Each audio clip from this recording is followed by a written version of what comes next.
Okay, thanks everybody for being here this evening. I'm Alex Vitale. This is Andrea Ritchie. We're waiting on Mychal, so hopefully he'll shuttle himself in as we get underway, but no point in delaying this any longer. Someone actually typed out a nice little intro here. With the mass call for the abolishment of ICE and the work done by activists protesting the racist abuse by police, how does this movement open the door for a broader conversation around abolishing the police? I think that's enough of that. All right, let's just talk for a little bit. All right. So we're in a pretty exciting period, and I think basically we can understand this period in terms of three political alignments in relationship to policing and the criminal justice system. The first is basically the revanchist alignment of Trump and Sessions and the idea, and many of the police unions, and that is a kind of thin blue line mentality that says that not only can policing be effective, but policing should be a first choice for how we solve problems in society. And built into that is a very straightforward authoritarianism. And the idea that it's actually desirable to organize society around powerful authority figures. And so a lot of the defense of policing is divorced from any kind of rational assessment of its effectiveness or its utility, and is instead part of a kind of larger political/culture war in which policing and prisons are validated because of their broader social meaning, not because they actually make us any safer or help society in any real positive way. The primary resistance to that has been what I'll call the liberal reform movement. That's made up of a lot of police executives, a lot of local politicians, and a lot of well-known academic researchers, and some campaigners. And what they believe is that policing should be about effectiveness, and their idea of effectiveness has to do with a notion about the rule of law and legitimacy. So that their primary goal is about reestablishing the legitimacy of policing and the criminal justice system as an important part of a uniform enforcement of the rule of law. And this is predicated on a kind of liberal understanding about the nature of the rule of law, which is that if we can have a professional and unbiased enforcement of the law, it will benefit everyone because it creates a kind of stable, neutral playing field for carrying out liberal democracy, capitalism, etc. So, of course, what's fundamentally missing from the, let me say that the form that this kind of tendency takes is a whole set of what we often call procedural reforms, which are reforms that are intended to make the police less biased, to get the police to communicate more effectively to the public, to be more professional. And the goal of a lot of this is about restoring legitimacy. It's based on this research that shows that when police, judges, courts take the time to talk to people, listen to their side of the story, explain why they are taking the action they take, that people feel better about the outcome, even if they end up getting a ticket or end up getting arrested or end up getting some adverse sentence enacted against them. And this is very robust literature, but what is completely missing from this analysis is any concern about substantive justice. What are the actual outcomes of these processes and their impact on individuals? There's a famous 19th century saying that the law in its majesty forbids both the rich and the poor from sleeping under bridges, begging in the streets, and stealing bread. And this is the understanding of the law that's missing from the liberal conception about criminal justice reform. That a totally lawful, professional, unbiased, low-level drug arrest is still going to ruin some young person's life for no damn good reason. We don't need a less biased narcotic squad. We don't need a more professional narcotic squad. The whole idea of drug policing is fundamentally unjust. And no amount of procedural reform is going to fix that. And that leads us into basically the third camp, which is the emergence, or I should say re-emergence, of an abolitionist politics around policing. Now, we were just discussing this over here. I think for a lot of people, when they initially hear this conceptualization or this rhetoric, the first thing they think of is, maybe anarchists run around in the streets with signs saying abolish the police, as if that were some kind of political program. But that's not actually the form that abolitionist organizing is taking in the United States. It's much more sophisticated, much more practical, and is proving to be, a really important tendency that is putting pressure on both of the other two formations. So let me talk a little bit about how I see this abolitionist framework having what the form that it's taking. What I tried to do in the book was that I tried to look concretely at things that police do that produce harms and for which there are clear alternatives that don't produce as much harm, that actually reduce harms. So let's go back to the case of drug policing. We know that drug policing has never been about public safety or public health. It's been about a politics of racial animus, about going after political enemies, about developing these authoritarian tendencies of the state. We don't need nicer drug police, more professional drug police. We should get police completely out of the drug business.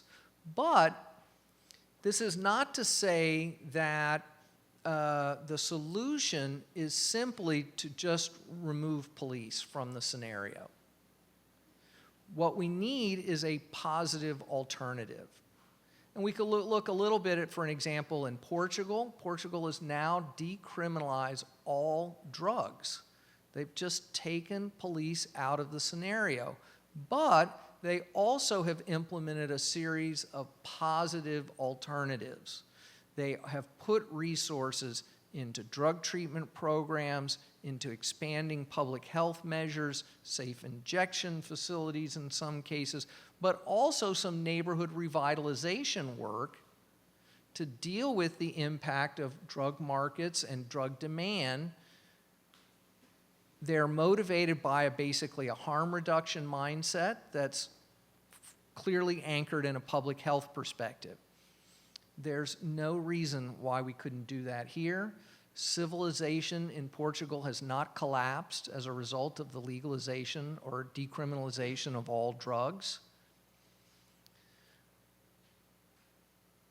And I think what's important in developing an abolitionist politics about drugs is not just to focus on marijuana legalization, which is really important and which I totally support, but that we actually look to the possibilities of community-based organizing around the harms that both policing and drugs cause. I don't mean to imply all drugs are automatically harmful, but for some people in some situations, there are harms associated with drugs.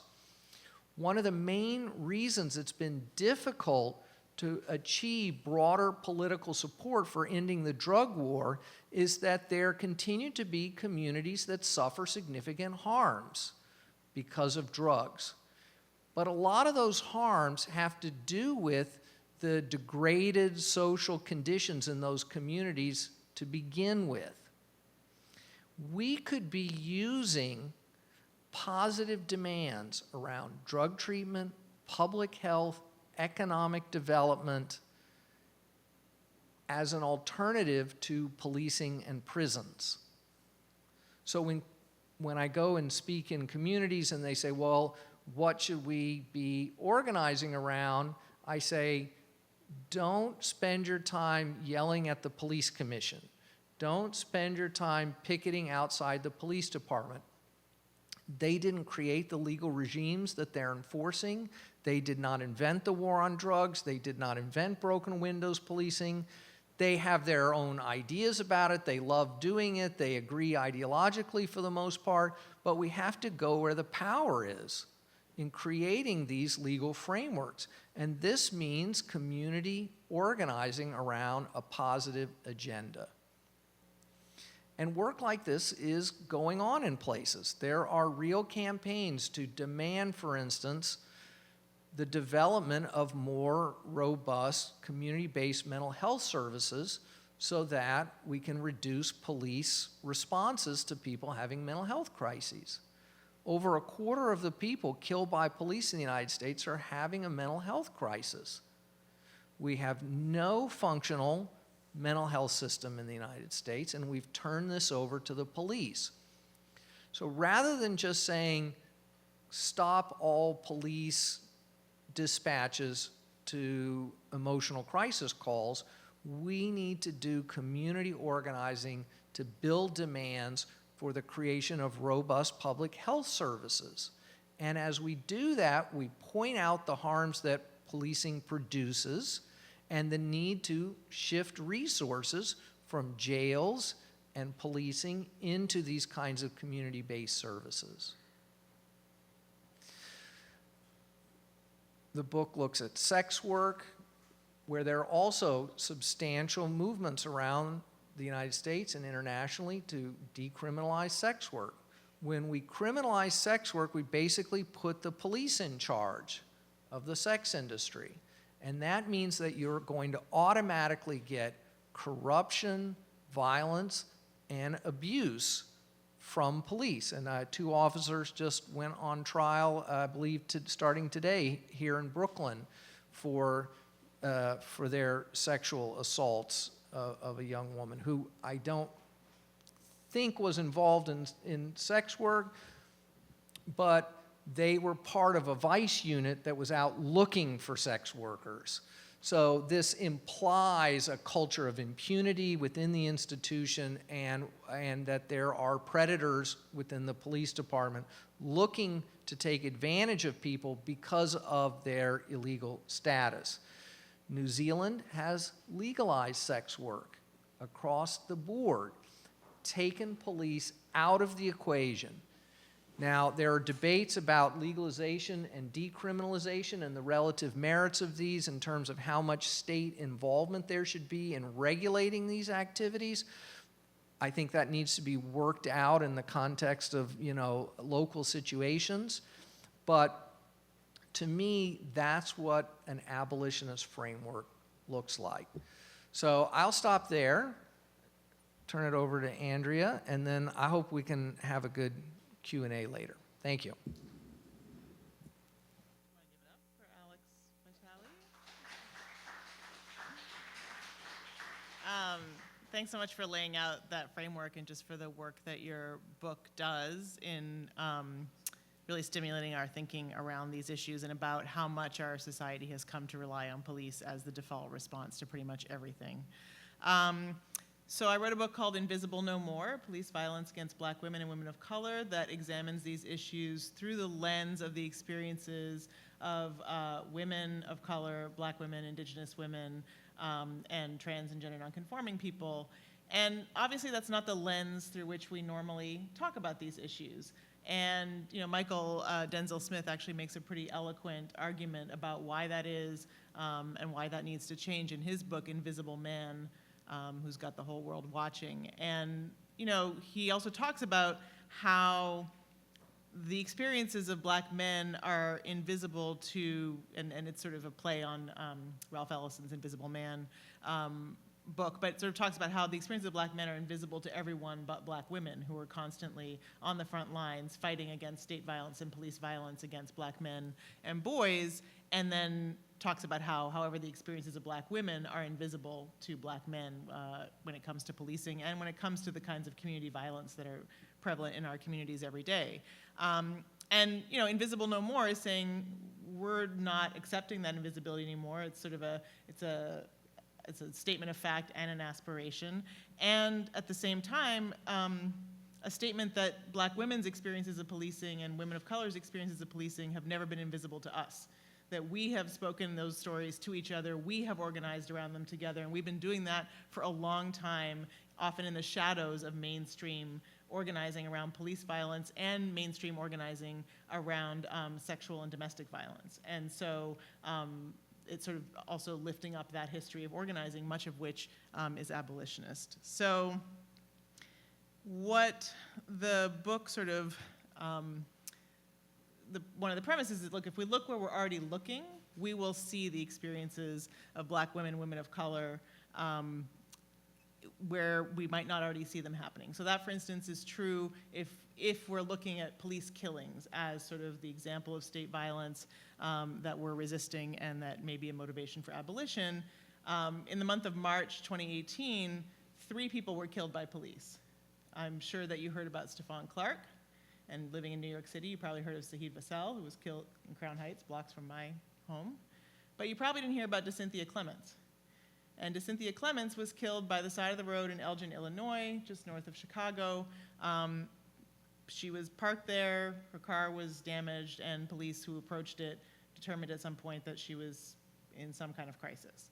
And as Alex just pointed out, when police respond to folks in mental health crisis, a disproportionate number of those instances lead to police shootings. In fact, half of police shootings are of someone who is or is believed to be in a mental health crisis. And so they knew this about her. They had received all the training that one is supposed to get, community crisis intervention training, et cetera, et cetera. As they interacted with her for an hour, they talked to family members, they got information about her, they backed off, and then at some point the car went on fire. And they approached the car ostensibly to help her and said things like, if we run into any trouble, we should use I can't even say it because it's never less lethal, but this form of less lethal force or this one or this one. And then the minute she stumbled out of a burning car, gasping for air, they shot her dead. She didn't even get her second foot on the ground, and described her gasping for air as grunting. So all their training evaporated out the window in that moment, and she turned into an animal through sort of stereotypes that are rooted deeply in slavery. I just called you up by talking about how powerfully you make the case in your book that we need to examine these issues through the lens of black women's experiences. So we're talking about one right now. So I think that the point that I'm making here, one, is that we need to organize and turn up for DeCynthia as much as we turn up for Stephon and Sahid, but also that if we look at police killings more carefully, we will see black women's experiences rise up or lift up or will come into view. If we look more carefully where we're already looking when it comes to physical violence by police, similarly, we'll see very similar experiences. HBO put out a documentary that was nominated for an Oscar called Traffic Stop, that documents a very violent traffic stop of a black woman that is very similar to the kind of traffic stop that we see of black men, but don't talk about it in the same kind of way. Even here in New York City, if we look at the statistics around stop and frisk, the rates of racial disparities in stops among stops of women were identical to the rates of racial disparities among stops of men. In other words, 88% of women who were stopped by police and frisked by police were black and brown, and they had the same rates of not finding anything and no excuse to even write a ticket. So, but that wasn't part of the story of stop and frisk here in New York City. There was like one article in the New York Times that talked about women's experiences of stop and frisk, and one kind of fusion online viral video. And so the point is, if we look more carefully, we'll see women's experiences. And then if we look where we're not already looking, what we don't think about when we think about racial profiling and police violence. More women's experiences will come into view, both in terms of different contexts of police violence and racial profiling, and also different forms. So, for instance, Alex referred to police sexual violence. It's the second most frequently reported form of police violence after excessive force. But it's not the second most frequently talked about, right? A Buffalo News investigation found that an officer is caught in an act of sexual violence every 5 days. That's a number that should give everyone pause. But we don't talk about police sexual violence in the same ways that we talk about excessive force and police killings. And so once we step away from police killings of unarmed black men as the gold standard of what police violence is, then suddenly many, many, many more black women and women of color and trans and gender non-conforming people come into view. The case of Anna Chambers that Alex referenced is representative of many patterns. She was a teenager. A quarter of cases of police violence involved minors, of police sexual violence involved minors. She was pulled over on a broken windows offense, being in a park after dark. Broken windows policing gives officers rampant access to people and rampant power over them. And even issuing a ticket, as you all know, means a day in court or paying a $100 fine or taking a day off work or having to figure out childcare. And cops use that power to say, I'll write you this ticket or you can give me a blowjob, literally, every day in New York City. And they have so many tickets they could write people that it's quite frequent. And then the third thing that happened was that they asked her if she had drugs on her and then asked her to lift up her shirt or ordered her to lift up her shirt to prove that she didn't have any more drugs on her. So the war on drugs and the harsh penalties of the war on drugs give police officers a weapon to wield in extorting sex and committing sexual violence every single day. So all three of those factors came together in her experience. And I was in court this morning. They actually set the trial date for November 5th.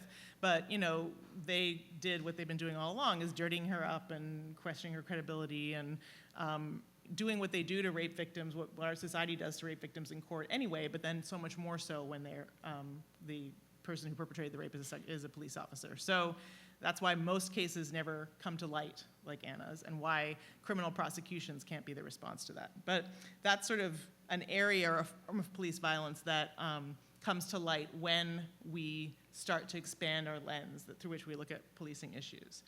Then there's other contexts, right? Alex referred to prostitution enforcement as been a predominant site of racial profiling of black women and girls since the end of slavery and before. And so in New York City, 84% of people who are arrested for loitering for purposes of prostitution are black and brown. It's the same proportion as the stop and frisk statistics, right? One stat galvanized a movement. The other one has galvanized a much smaller movement among sex workers and their own communities, right? And people who are allies and advocates, but not a citywide uproar. I argue that both should. And that racial profiling in the context of prostitution is as destructive and important as it is in any other context. Profiling happens in the context of enforcement of domestic violence or police responses to domestic violence, both in terms of arresting survivors who are black and Latina and indigenous as perpetrators, and also refusing to protect, both. And so those are gendered forms of, and contexts of policing that we need to pay more attention to.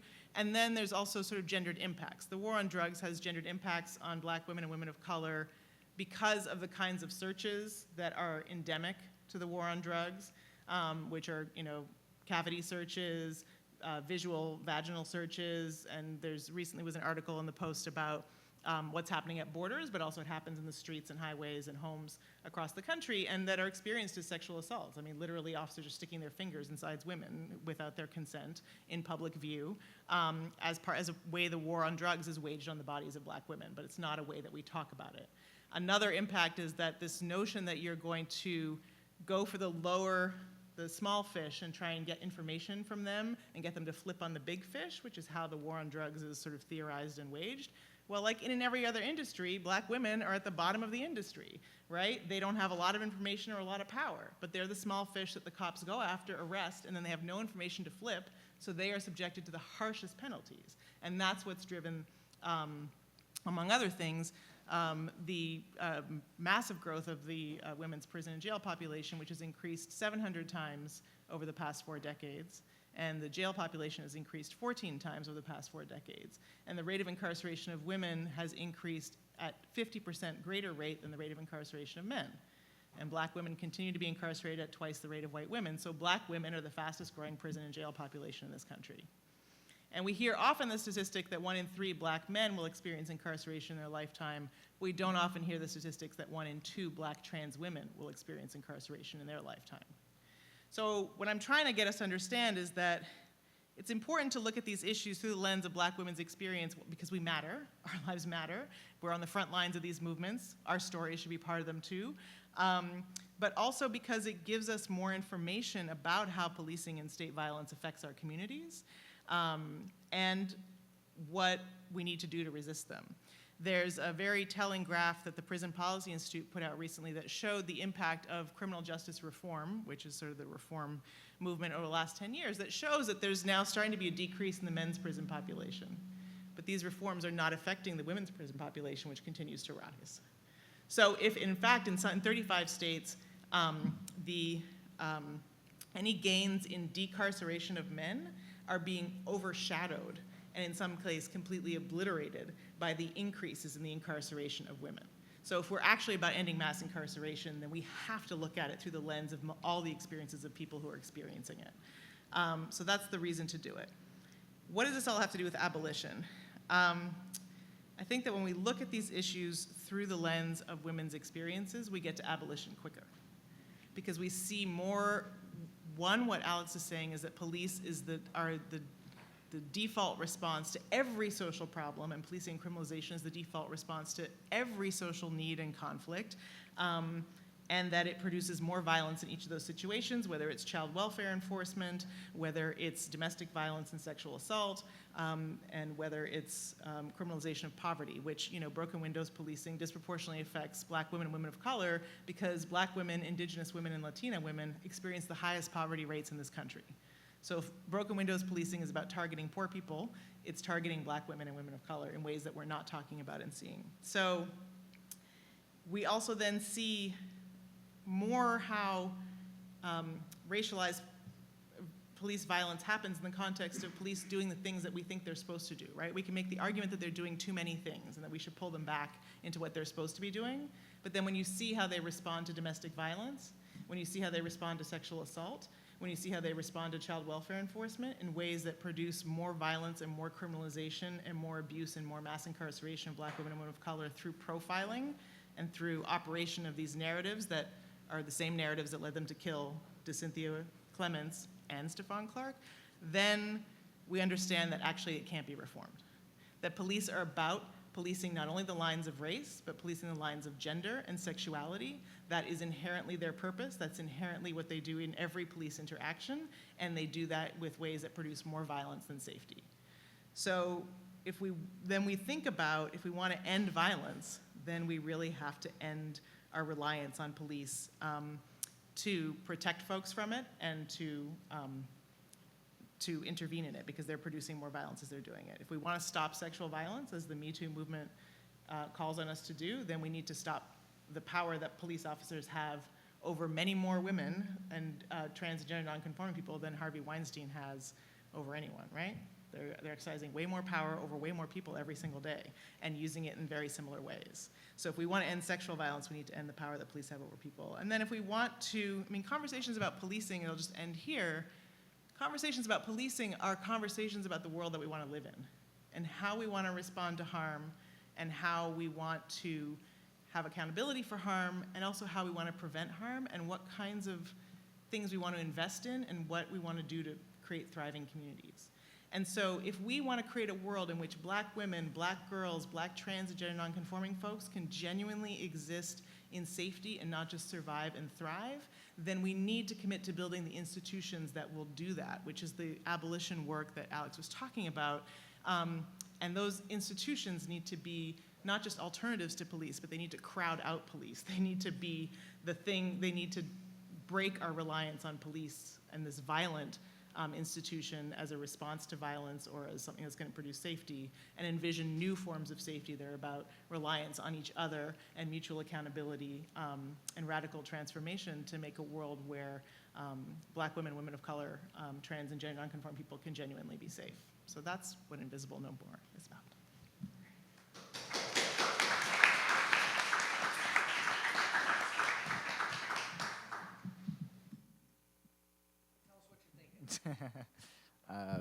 First, my apologies for being so late, and I wish I could blame it on something like Cuomo's MTA, but I genuinely just thought it started at 7:30. So I'm just late because I don't plan things well. Thank you, Alex, for having me here, inviting me to be a part of this. Grateful to be up here with you and Andrea, whose work I've learned so much from and stolen from without attribution all the time. With that, I probably can't say much more than these two brilliant people have already told you. And I imagine that speaking to this audience, I can't tell you much that you didn't already come into this space knowing anyway, right? I imagine that a lot of you have had conversations with people who then accuse you of being anti-police, and then your response is something along the lines of, yes, I am, and thank you for noticing. So I don't feel like what I want to offer here is an idea of that I'm going to teach you something. But what I do think, and sort of what Andrea is speaking to in that last part of her remarks, is that the questions around policing that we face are vital ones because of the amount of attention that is now being paid to the idea of police and police violence and police reform, and that we have an opportunity, we're presented with an opportunity now to make an intervention in a way that hasn't been before.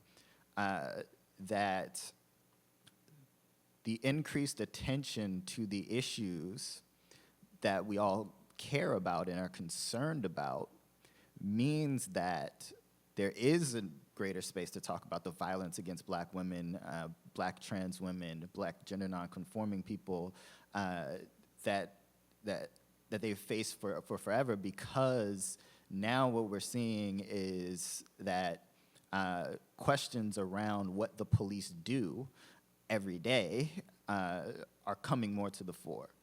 And I think that the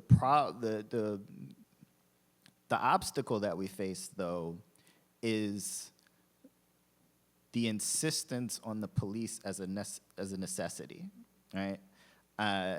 And that's built through generations and centuries of fables and myth-making around who the police are and what the police do, what function the police serve.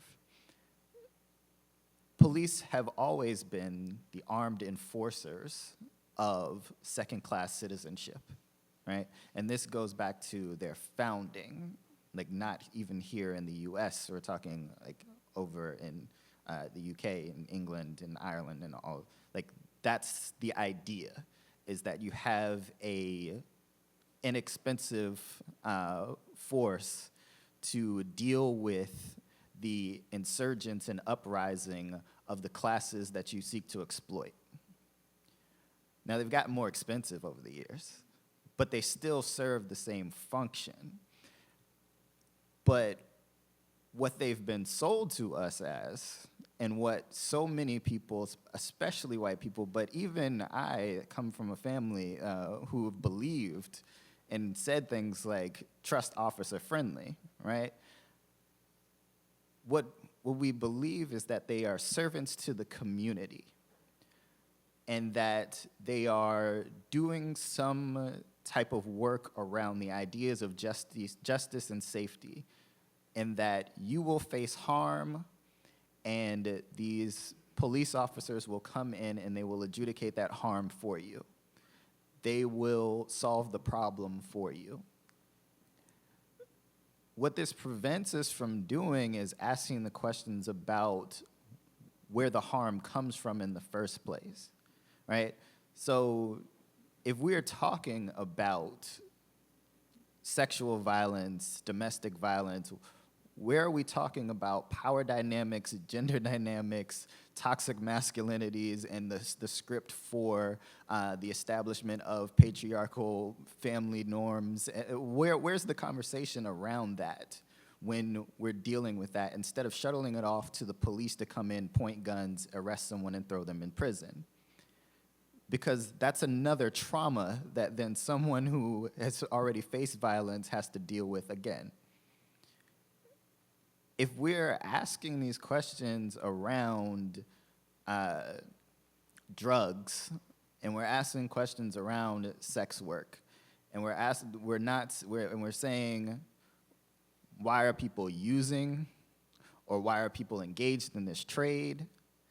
And we're not asking questions around economic exploitation and locking people out of labor forces, and then not valuing work and offering protections for other forms of work. We're not dealing with that stuff. Then it's easier for a society to say, we'll just send the police in to handle this problem, because the police are handling so many other problems around safety and justice. They are the protectors. But then that brings up the question, as KRS-One put it, who protects us from you? Because the we and the us have to be defined here.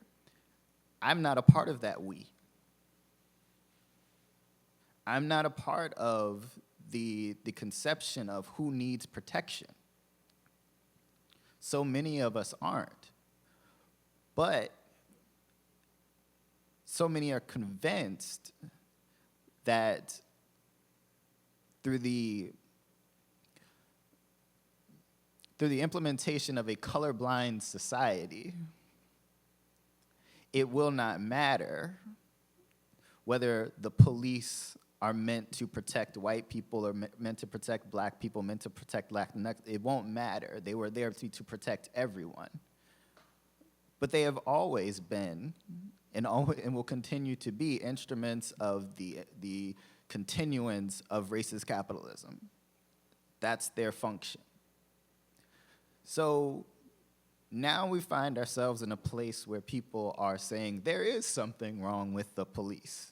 They're doing something that I object to because I can see it now, that I do not condone the type of violence that they're using against unarmed people. I see that and I don't approve of it. There's that level of sympathy. What there is not is the critical intervention to say, why would they feel emboldened and empowered to use that level of violence in the first place? Where does that come from? Who signed off on that? And who signed off on it is a community that has continued to ignore all of the social problems that create the rotting core of our infrastructures that then bleed out into people's lives, and then say, I don't know how to deal with that, or I don't want to deal with that, or dealing with that means the end of my power and privilege. Send the police in to at least keep up appearances that we care. We're up against that mentality. We're up against a mentality that has mythologized and romanticized the role of police within a society, within a egalitarian functioning society, that they have a role within that society. And I don't believe they do. I don't believe that you start from a place of anti-racism, anti-sexism, anti-capitalism, and then you get to a place in which you need police. I don't see a connection between those ideologies. So many people are committed, though, to the mythology, to the idea of the police, in part because we've been conditioned to think of the police as working class citizens, people who are just trying to make it home at night. And this is the sort of like subtle way in which we think of them as middle Americans, middle class, like we think of them as the bread and butter, the heartland. All of that stuff, all of that Americana is wrapped up in policing and the police and who we imagine the police to be.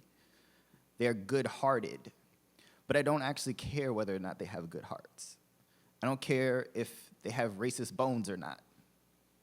This is of no consequence to me.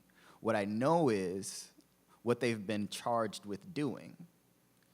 And what I know is that when they execute those orders, the stratification of our society into the haves and have-nots, the first-class and second-class citizens, continues. So in this moment where people are interested, at the very least, in talking about what is wrong with the police as they see it, we have to understand this as an opportunity to focus their attention not on what they see immediately, but what's behind all of those actions. That's it.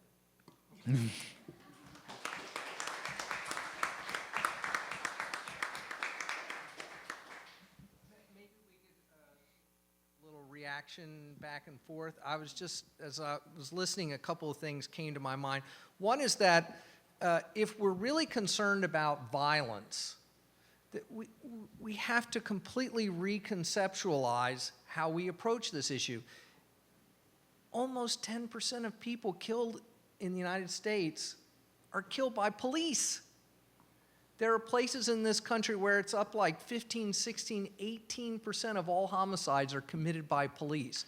And I have to say that I was immensely pleased when I went down to Washington with my family for the March for Our Lives to see that the young people who'd been exposed to violence did not turn to the police as their saviors in some kind of knee-jerk way.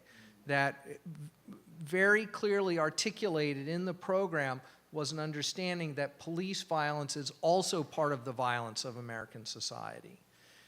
And I think part of this is about the fact that we have this profoundly degraded notion of what justice is. That justice has become equated with revenge, with punishment throughout our society. And I really blame popular culture as well as structural state forces and elites, because, I grew up on cop shows like everyone else, and if you watch these shows, justice means either killing or incarcerating someone. And there's this new Peppermint film, which I haven't seen, but the bits I've read about it, it's just so thoroughly objectionable because it plays into these revenge fantasies as somehow being justice. And I think part of what we have to be fighting for is the idea that justice is about abolishing racist capitalism. And that's what's fundamentally missing from the liberal analysis, is any willingness to directly confront the fundamental injustice of racist capitalism that defines our culture, our democracy, our economic lives, our personal interactions in such profound ways.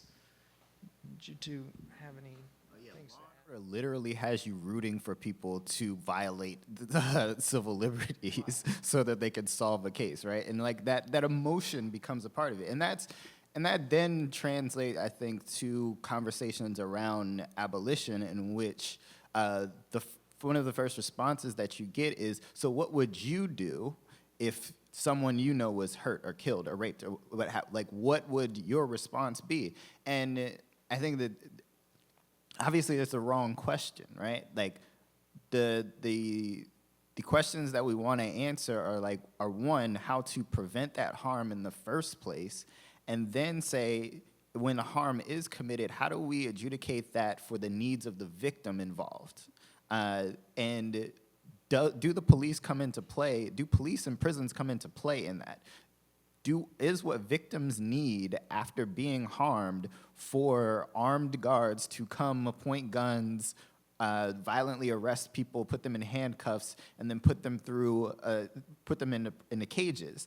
Is that making whole any victim? And I don't think the answer is yes. But so many people are committed to, like as you say, the idea of justice as revenge, the idea of justice as retribution, that we can make your life miserable in a way that you have made my life miserable. And I think that fundamentally misunderstands how to build a society in which people understand that we are all capable of harm, and that those harms are going to have to be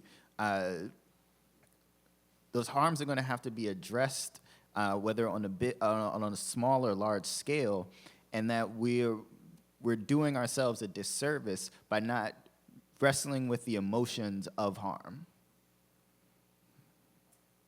Yeah, I mean, and when we were doing the work around police violence and stop and frisk and racial profiling in New York City, Communities United for Police Reform, our first name was Coalition for Community Safety, because we really were thinking, no, we're about safety too. And police violence and stop and frisk is affecting the safety of people in our neighborhood. And the amount of sexual harassment and assault that takes place in the context of stop and frisk that leads young women of color in New York City to call stop and frisk stop and grope says to me, stop and frisk is violence, right? And so framing police violence as part of violence and not the solution to violence, and then also talking about gun violence, 92% of people who are killed by police are killed by police firing guns. So, and I think you make a compelling argument in your book, Alex, about, questioning why police officers should have guns. And I think to many people that's a shocking, question, but it's one that you make some good points about. I mean, I also started this work from the DV movement, and I used to tell a lot more horror stories over and over, and I just would do this litany of stories, basically to say, this is what, yeah, my partner's over there being like, yes, thank God she didn't tell all those stories. I've heard them too many times. But it would be a litany of like, this is what your investment as a women's movement in police as the solution to violence has produced. This is the story of Sheree Williams, who called the police because her boyfriend was beating her, and when they refused to get out of their car, they were like, oh, you're a black woman, we're not protecting you. She asked for their badge number. They beat her within an inch of her life and told her if they ever heard from her again, they would come and kill her. She testified about that in front of New York City Council, and like crickets from the anti-violence movement, and also crickets from the anti-police brutality movement, because they were like, oh, that's a women's issue, because that was a DV call. That's not the kind of thing that we film in the street. That's real police violence, right? And I would tell story after story to be like, we need to stop investing in the domestic violence movement, in policing as the solution to violence, because it's producing more violence against black women and girls through these age-old stereotypes, or lack of protection, or mandatory arrest laws. We're producing arrests of survivors, particularly black women and Latina women. And then I started doing it around the LGBT movement, being like, the response to violence against queer and trans people is not more investment in police, who are among the greatest perpetrators of violence against queer and trans people. And then, it just comes to the point where we start to measure the value of our lives by how much time someone does in a cage for hurting us. And that, to me, doesn't end violence. That doesn't prevent the violence from happening to me, and doesn't prevent it from happening again. And it doesn't prevent the violence from happening to the person who's now in the cage.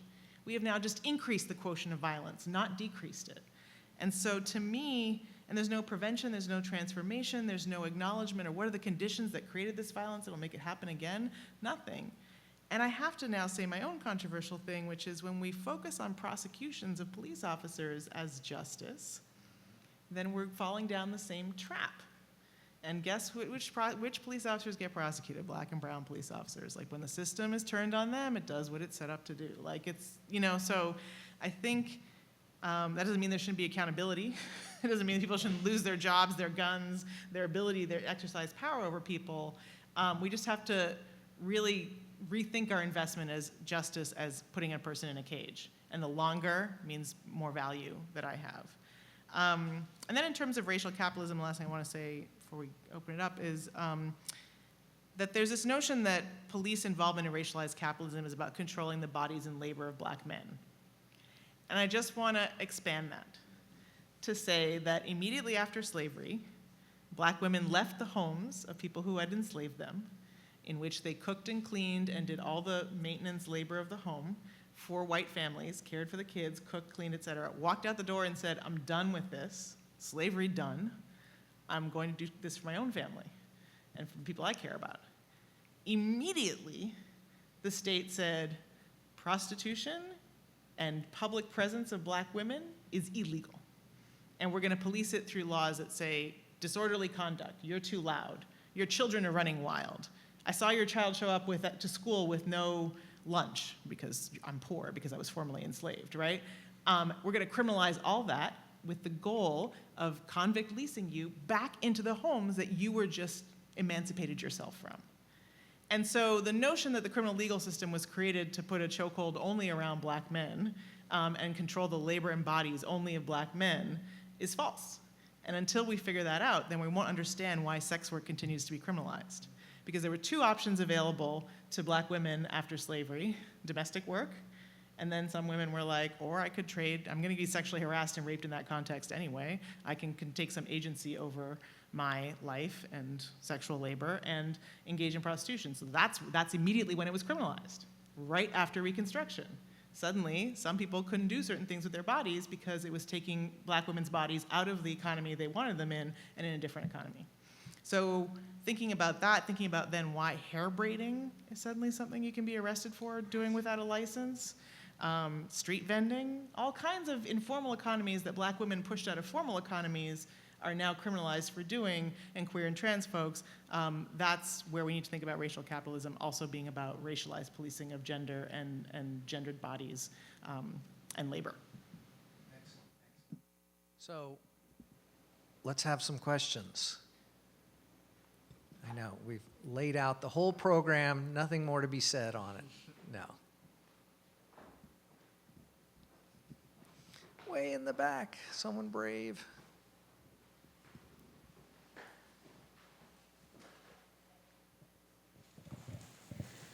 Wow, it's very loud. Okay. So as I hear you all speak about police violence and ending the police state here, it reflects, there's such strong parallels to the U.S.'s imperialist history and our not just militarization of police now, but historically, obviously the police and our military have the same imperialist, racist, capitalist core to them. And I'm wondering how we can, while we work to end the police state domestically, use that momentum to end our imperialist, militaristic culture as well. Is that clear? Or? Is really important in this regard because they look at how, first of all, police forces in the United States initially were the military, right? And then since then it's been personnel, weapons, training methods, et cetera, going back and forth. I mean, the separation is really one of those fables and myths that Mychal was talking about.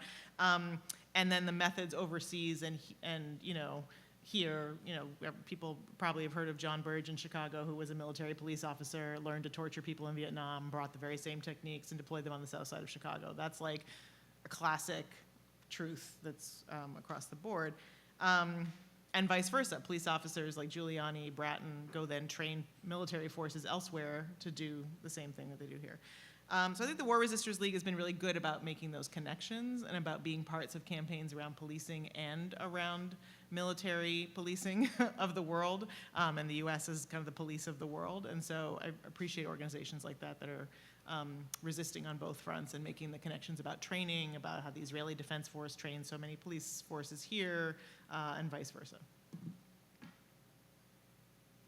I mean, I've spoken out about these issues quite a bit. I think that we have to understand the logic at play is the same, as Andrea was saying, and that one of the things I talk about at length in the book is border policing, which is the kind of most clear domestic extension of U.S. imperialism, if you will, which is that and I talk about this very concretely in the book, we go out around the world and destabilize places and exploit people, and then we criminalize them for seeking asylum, shelter, employment, whatever, here. And we kill them at the border, we separate their families, we subject them to degrading treatment, and as much as possible, we try to even further export that process in secondary ways. And Paley's book, Drug War Capitalism, is really excellent on this, looking at Plan Colombia and the Merida initiatives, which basically projects the U.S. border even further, so that now Mexico is in charge of the prevention of Central Americans even getting to the U.S. border, at the same time that we support coups in Central America and exploitational economic arrangements, and created the gang crisis there that's responsible for so much of the violence that then is creating the refugee population. Other questions? Nick? My question is in a similar vein. I guess what I want to ask is how is it safe to say that the origins of the U.S. as a settler colonial nation, that the violence against Native Americans I guess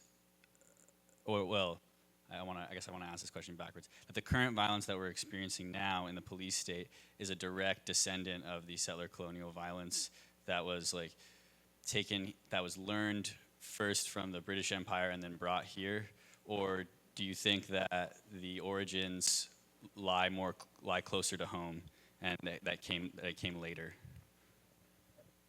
Was that clear? I'm sorry. 1492.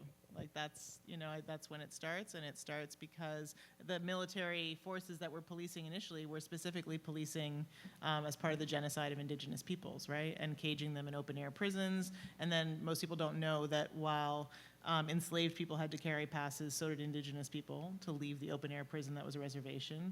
And many of the policing practices that we talk about in terms of sexual violence or sexualized violence or policing of gender and violent policing of gender binaries happened at first with indigenous peoples. And slave patrols were a unique institution that were created to maintain a particular economy and form of genocide of African descended people, right? So it's both unique to that institution on this land and colonial policing and militarism, of indigenous people, I would say.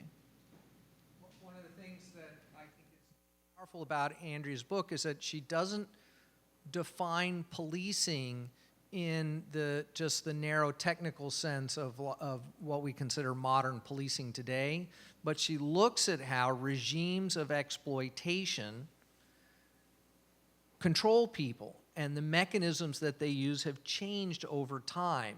And what we call policing today is just a particular formation that was driven by need to create certain efficiencies and legitimacies rather than using the militia to open fire on people. But the logic and the mission remains essentially unchanged. Now we don't have, a large indigenous population that we need to exterminate. We have mass unemployment that's heavily racialized. We have large influxes of immigrants that we want to criminalize to shore up political regimes, et cetera. So policing continues to serve that same function. Saying that, I think also sometimes in kind of more academic circles, people talk about the policing of gender kind of more abstractly. And sometimes I'm like, no, we need to talk about the actual policing gender, so I think that it goes both ways, right? I'm sort of trying to go large on police, but also be like, no, this policing conversation that we're having is actually also about. Hi. How do you begin talking to people who feel very strongly about liberal procedural reforms, or what sort of entryways do you see into those conversations? So there's little empirical support for these things. Community policing, stuff. Now, they will point to the literature that shows that people feel better about the outcomes if procedural justice is pursued. But what we have to say is, but show me where the justice is. There's no justice in this.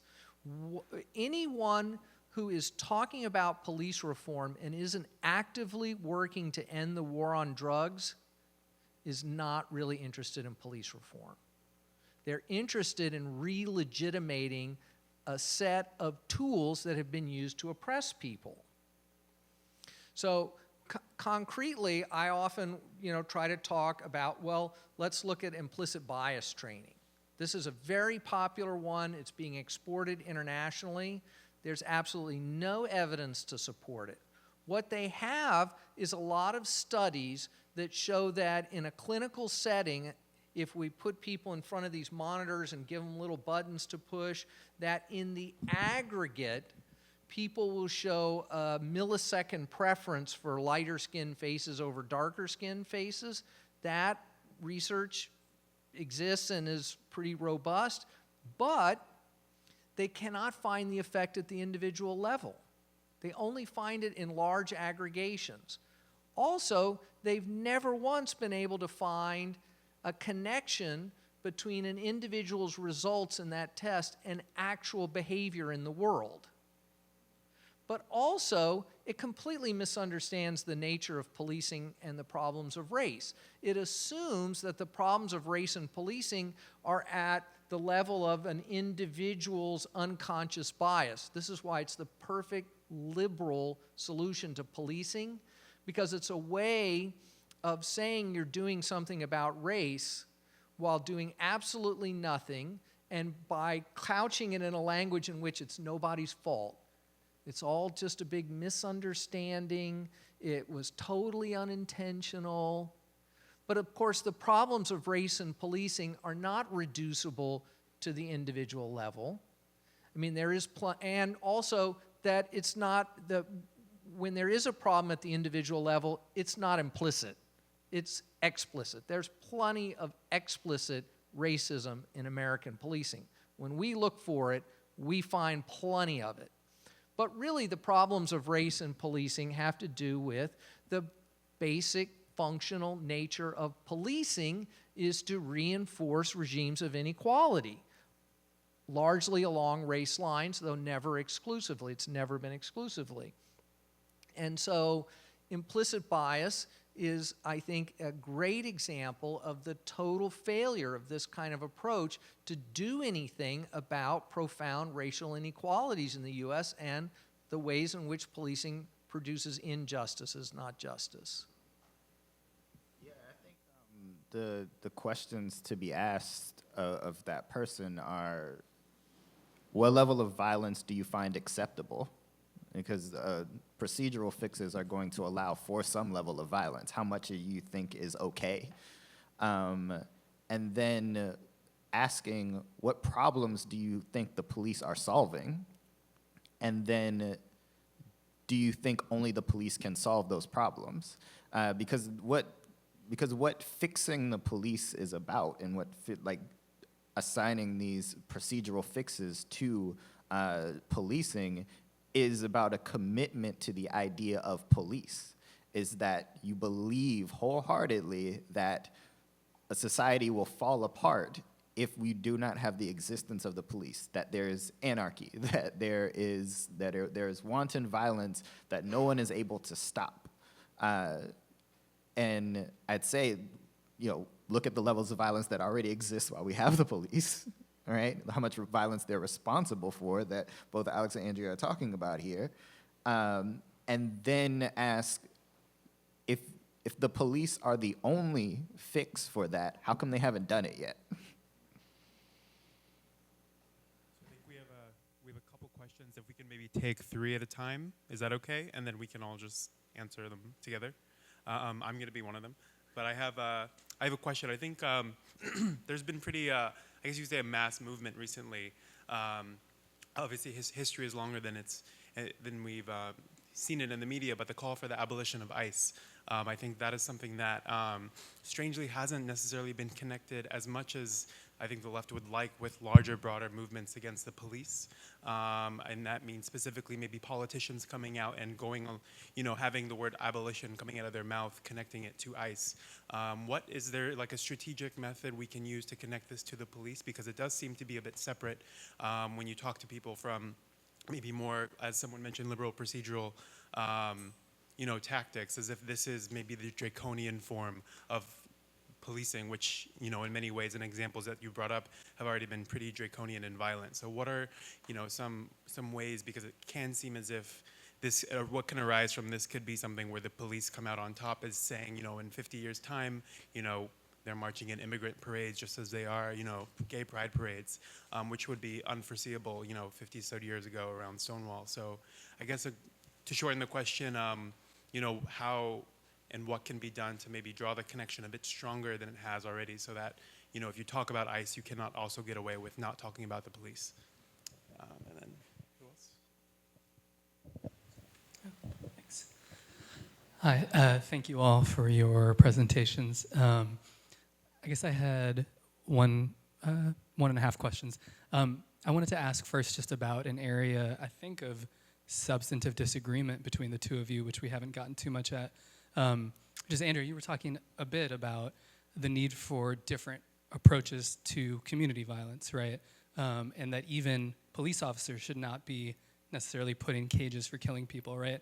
I think part of your implication is that no one should be, right? And Alex, I think in your book, right, you speak very specifically to the importance of, or to police maintaining some of their current functions, right?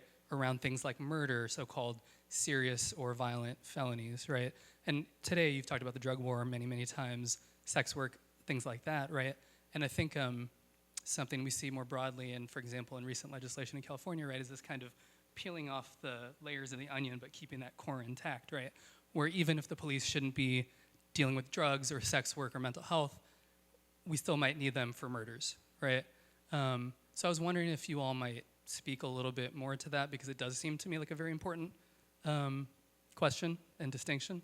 And then I just was going to ask if you might say anything in relation to this conversation about the New York City plan that's pending right now to build 3, possibly 4 gigantic jails as under the auspices of reducing jail population and closing Rikers, or putting in billions of dollars into this exact system that we're talking about today.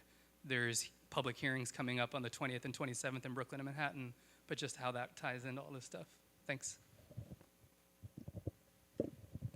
I was wondering if you could speak a little bit to community-based, or I guess local, or some sort of alternatives to policing for like dispute resolution mechanisms that might work to deal with like issues of horizontal violence, within working class communities, communities of color, et cetera.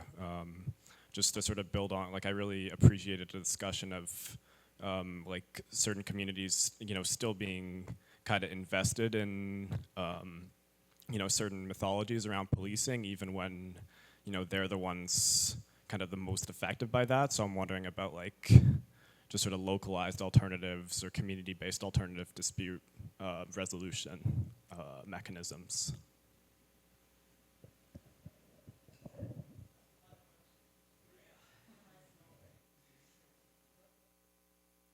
Let me use the last one to answer the second one, the first of your two, which is that I tried pretty clearly not to say that I reserve the necessity of police. What I try to say is that this is a set of like empirical and organizing questions that show me a problem and let's figure out how to deal with it in a way that treats people with dignity, that actually solves the problem, et cetera. And I've said, not so much in the book, but maybe in public speaking, if there's something left at the end of that process that we can't figure out how to deal with it, there are people who will, attempt to use armed force to exploit people. Most of them are now actually in power. So we need some way to protect a system that's more just. And what form that takes, we'll have to figure that out in their historical examples of movements, et cetera. But in terms of like murder, I think there's a lot that we can do that does not involve the police. And there's a chapter in the book about youth violence and gang suppression policing. And we've learned a lot about how to address this in non-punitive, non-coercive ways that don't involve direct state power.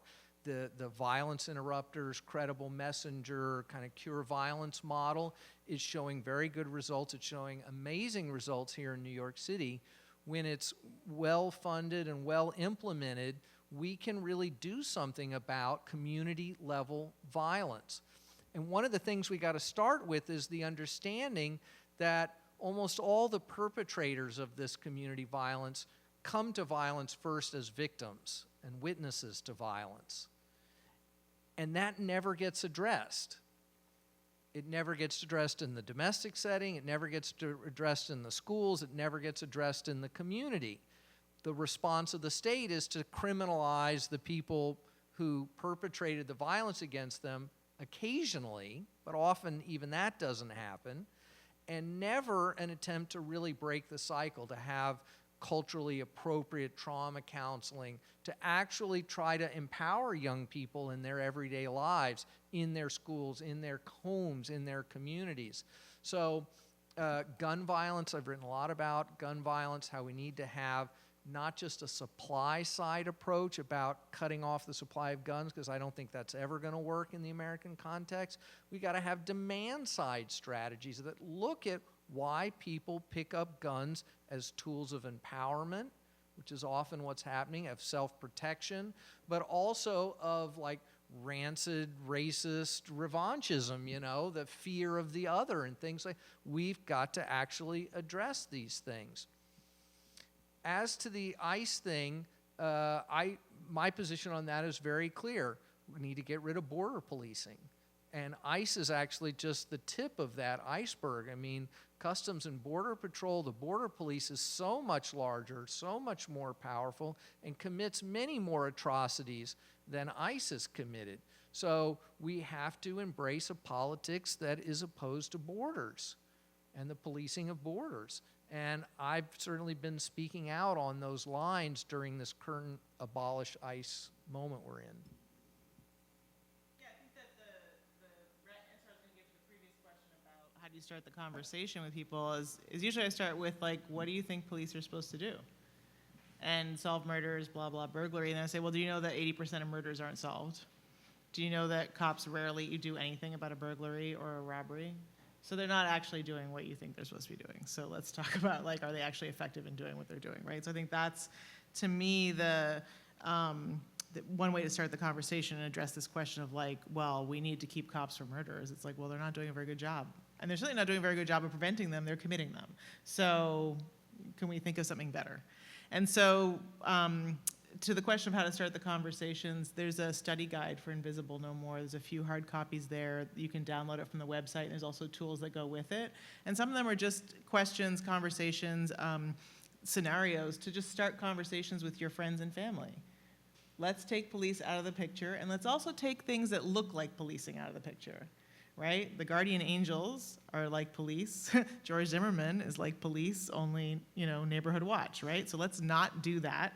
Let's not reproduce the same thing ourselves. But let's really think about how we would address a problem without police and practice that imagination among ourselves. And then I think that that starts to create ideas that then people can mobilize and put into action. And I just also want to clarify, like, I think there needs to be accountability. I just don't think there is accountability right now. I don't think prosecutions of police officers are producing justice for the victims of police violence. They're not producing accountability. Or any change in police practice. Right, I mean, or you watch Fruitvale Station and you're screaming and crying at the television for the, like, last half hour, and then dude gets 2 years and is out in 6 months. I'm not really feeling a lot of justice there. And I don't know that putting him in a cage is going to stop the next Oscar Grant from being killed. So I want something different. I want something actually more robust, something that people might think is more punitive, because sitting in an accountability circle for a year, let me tell you, is much less fun on an individual kind of personal transformation level, and as a community requires more of us. So I just want to be clear when I'm saying I don't think prosecutions are the way to go. They're just not delivering justice.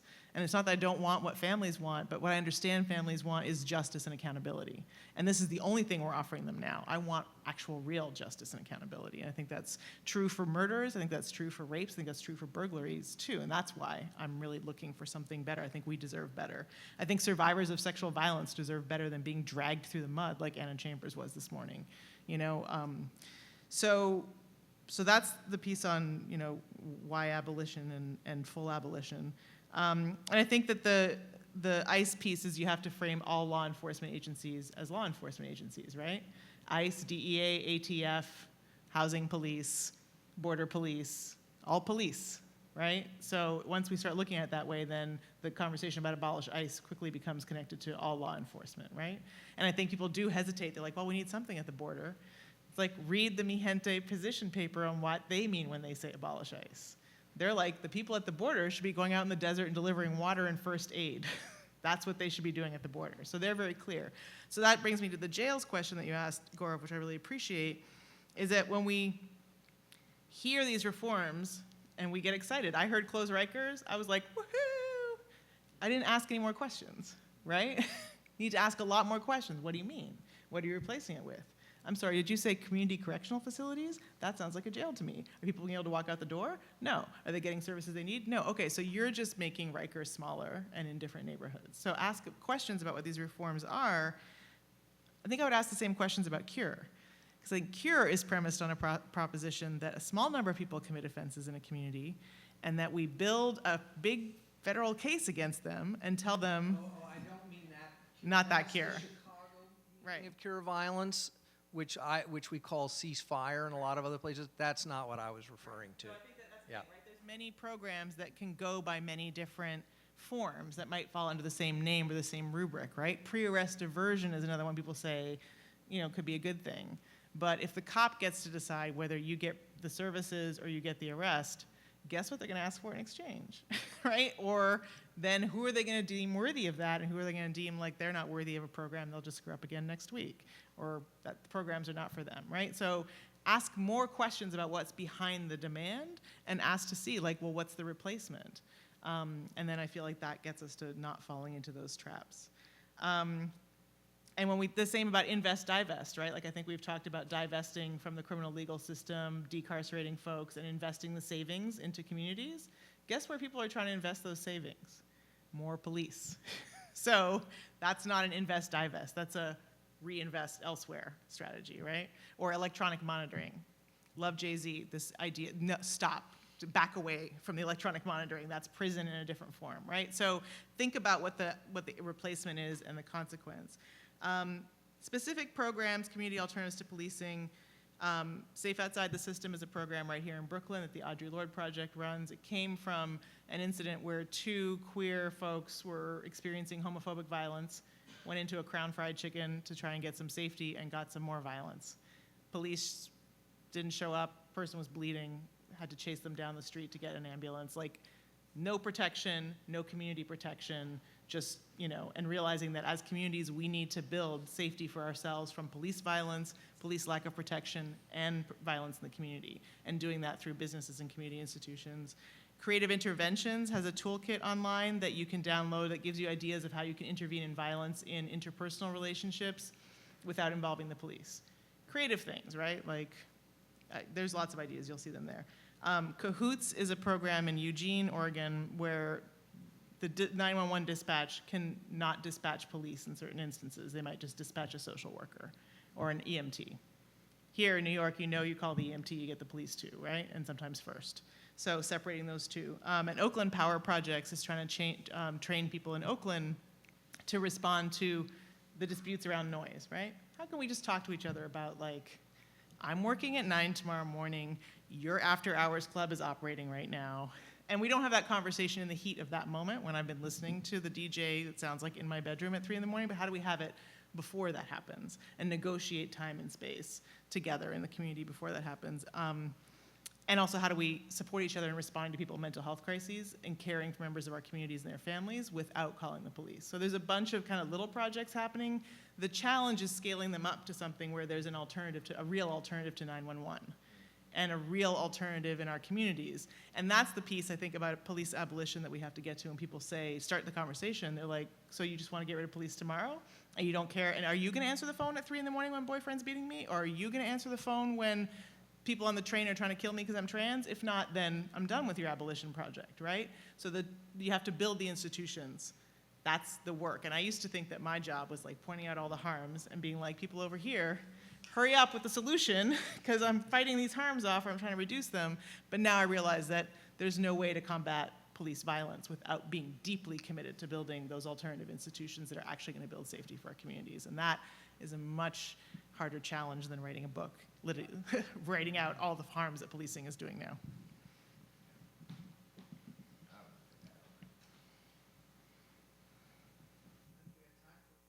More?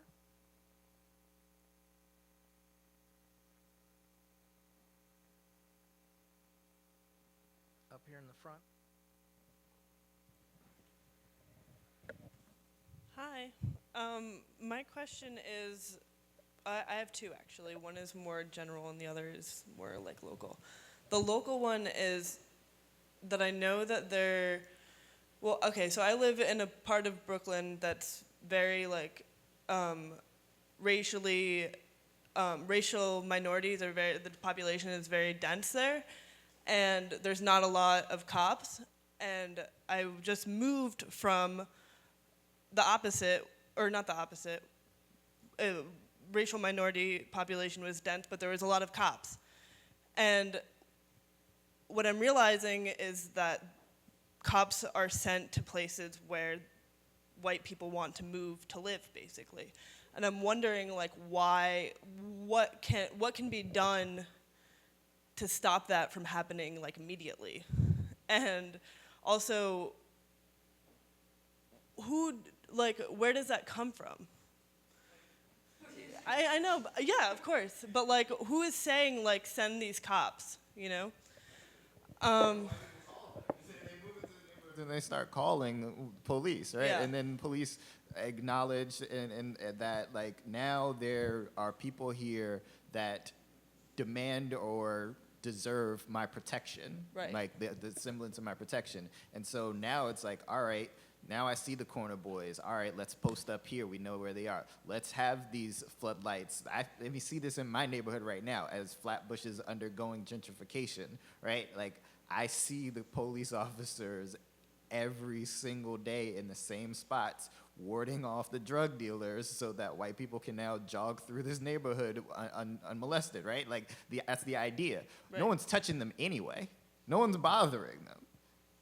But because the function of policing, right, is a protection of a certain class of people, though that class of people happens to be the imagined middle class and white people. And once they occupy an area, decide that this is we have zoning laws that are getting people moved out of that space, and then who you can't get out of with zoning laws, you arrest the way out of it, and then you raise rents and like get all these people out. Police are part of that mechanism. Yeah. It's a colonization, right? Like that's the idea. So to stop that, white people don't call the police. Yeah. Don't call them. Also, you can be actively part of a resistance. I mean, I don't tell people usually to go to community board meetings for the same reason that Alex was saying, like, you're not getting reform there.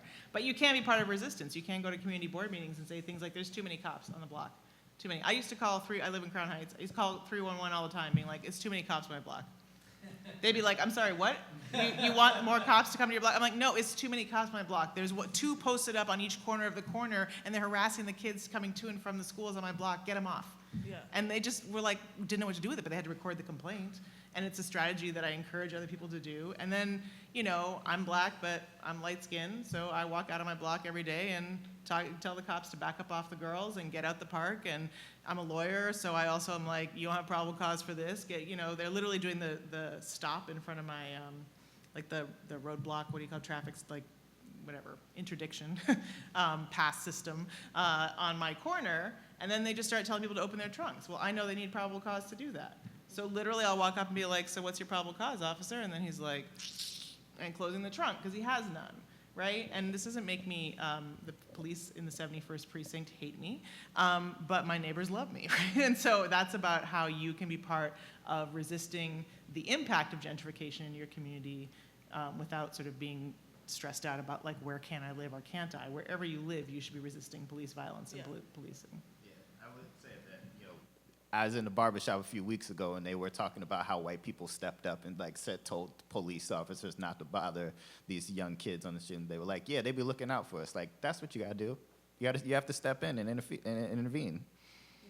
We got to look for ways to build political power across race lines in these communities, and that means looking at what the political formations are that existed before you got there and figuring out how you can support them and help try to create a stable neighborhood that's livable for everybody.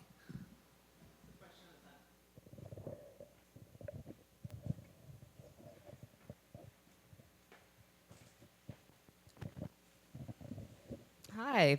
So I wanted to ask, like, how does the police state extend to like schools, like public schools and universities? Like, for example, CUNY has a history of using the police, whether it's public safety or NYPD, to suppress like student activism. So what are your thoughts on that? There, I mean, there's in the K through 12, there's the school to prison pipeline, but I think we have to understand the CUNY context as a form of political policing, which I talk about a lot in the book, which is that, you know, if we understand policing as a tool for managing and reproducing regimes of exploitation and inequality, at the center of that is always the management and suppression of social movements. Now, in periods where we don't have a lot of really contentious social movements, that function of policing is very hidden. We don't see it. What we see is, you know, police as crime fighters. And of course, in the popular culture, we never see political policing.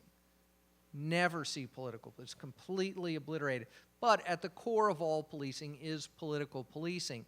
And any regime will tell you one of the great threats is student mobilization around the world, right? When we look at the power of students to destabilize regimes. So CUNY is a part of the state. Its board of trustees is appointed by the governor and the mayor. And it's in many ways a very conservative administration and institution. And they are very intolerant of student dissent and will mobilize their own internal security forces, which are quite elaborate, even overruling the wishes of local administrators to suppress dissent by students. They will come in and take over and will happily call in the NYPD without reservation. Police in schools is that, again, that's an issue that it's important to look at through the lens of the experiences of black girls and girls of color, because it's one of the early and primary sites of racialized gender policing, right? So while there's racial disparities in all school-based arrests and referrals to law enforcement, they're twice as large for black girls when it comes to enforcement of uniform violations, of disorderly conduct, rudeness, disturbing a school, bullying also, harassment. So black boys are arrested 1.5 times more than white boys for that, and black girls are arrested 3 times more than white girls for that, right? Or 4 times more. And it's because of all these stereotypes that attach to black girls, like from the age of 3 or 4 or 5, as like mini black women whose presence in public space needs to be regulated and in racially gendered ways to produce little mammies, and if you don't conform to that, then we're gonna punish you starting from 5. If you have 1 temper tantrum in school, we're gonna arrest you. Like, so I feel like that is an aspect that's sort of hidden of the school to prison pipeline, and also the sexual harassment and assault of young women in schools by school-based police officers we don't talk about, and it's rampant. And it's something, again, that these sort of focuses on criminal prosecutions of police officers who sexually assault people in their custody takes away from the fact that the kids in the schools are not technically in the police officer's custody, but they're experiencing sexual harassment and assault every single day. So that's not the way to go to get justice for them.